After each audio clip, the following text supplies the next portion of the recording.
حضرت عثمان رضی اللہ تعالیٰ عنہ وہ آدمی ہیں جو رسول اللہ صلی اللہ علیہ وسلم کے دور میں تھے، تو کچھ لوگوں کے دلوں میں حضرت عثمان کا بغض تھا۔ اللہ کے رسول نے ایک موقع پہ اس کا اظہار فرمایا اور اس پر رد فرمایا۔ حضرت جابر رضی اللہ تعالیٰ عنہ کی روایت جامع ترمذی ابواب المناقب جلد نمبر 2 باب مناقب عثمان رضی اللہ عنہ میں موجود ہے۔ حضرت جابر فرماتے ہیں اللہ کے رسول کی عادت تھی جب اللہ کے رسول جنازہ پڑھانے کے لیے تشریف لاتے، چہرے سے کپڑا ہٹا کے دیکھتے اس بندے نے کسی کا قرضہ تو نہیں دینا، اگر دینا ہوتا تو حضور فرماتے پہلے قرضہ اتارنے والا ضمانت دے، میں اتاروں گا تو جنازہ پڑھاتا ہوں ورنہ نہیں۔ اسی طرح اس پہ کسی کا حق ہوتا، اس نے کسی کا حق دینا ہوتا اور دیے بغیر دنیا سے چلا جاتا، اللہ کے رسول صلی اللہ علیہ وسلم پہلے فرماتے اس کے حق کا کوئی ضامن ڈھونڈو ورنہ میں جنازہ نہیں پڑھاتا، کسی اور مسلمان سے پڑھوا لو۔ صحابہ کرام اس کے حق کا ضامن بنا لیتے، حضور جنازہ پڑھاتے، جنازے کے بعد اس کی ادائیگی کر دی جاتی۔ حضرت جابر فرماتے ہیں ایک جنازہ اس طرح آیا، اللہ کے رسول بھی گئے جنازہ پڑھانے، ہم حضور پاک کے ساتھ گئے۔ حضور اقدس صلی اللہ علیہ وسلم اس وقت جنازے کے قریب آئے جب صفیں بن چکی تھیں۔ رسول اللہ صلی اللہ علیہ وسلم نے کپڑا ہٹا کے اس کے چہرے کو دیکھا، کوئی جملہ ارشاد نہیں فرمایا اور واپس ہٹے کہ میں جنازہ نہیں پڑھتا۔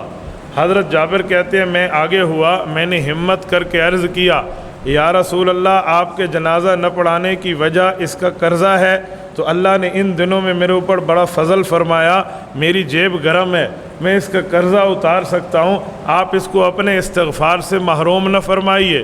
حضور پاک علیہ السلام نے نفی میں سر ہلایا کہ قرضے کی بات نہیں ہے۔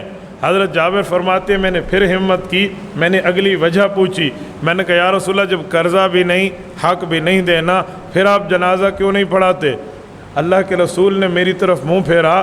حضرت جابر فرماتے ہیں اور حضور نے فرمایا انہو یبغض من عثمان فابغضہ اللہ، میں نے اس کے چہرے سے کپڑا ہٹایا، عثمان کا بغض اس کے دل میں نظر آیا تو اللہ نے فرمایا یہ جیسے عثمان سے نفرت کرتا ہے میں اس بندے سے نفرت کرتا ہوں، آپ اس کا جنازہ مت پڑھائیے۔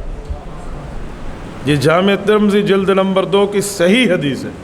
اس سے پتہ چلا حضرت عثمان وہ بندہ ہے جس کا بغض حضور پاک کے دور سے لوگوں کے دلوں میں تھا۔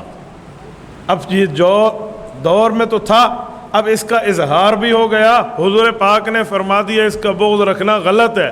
آپ اندازہ لگائیں ہمارے ہاں لوگ کہتے ہیں دشمن مرے تو خوشی نہ کریے سجنا بھی ٹر جانا ہے، لوگ کہتے ہیں نا، لیکن اس کی موت پر بھی اللہ کے رسول نے اس سے تعلق توڑ دیا کہ میں جنازہ نہیں پڑھا۔ اس کے بہن بھائی بھی تو ہوں گے، اس کا ماں باپ بھی تو ہوگا، اس کا خاندان اس کی اولاد بھی تو ہوگی، کوئی بچہ تو نہیں تھا وہ، لیکن رسول اللہ نے اس کا جنازہ نہیں پڑھایا۔ اس سے پتہ چلتا ہے رسول اقدس صلی اللہ علیہ وآلہ وسلم موت کے بعد بھی اس آدمی سے تعلقات رکھنے کی اجازت نہیں دیتے جس کے دل میں بغض عثمان موجود ہے۔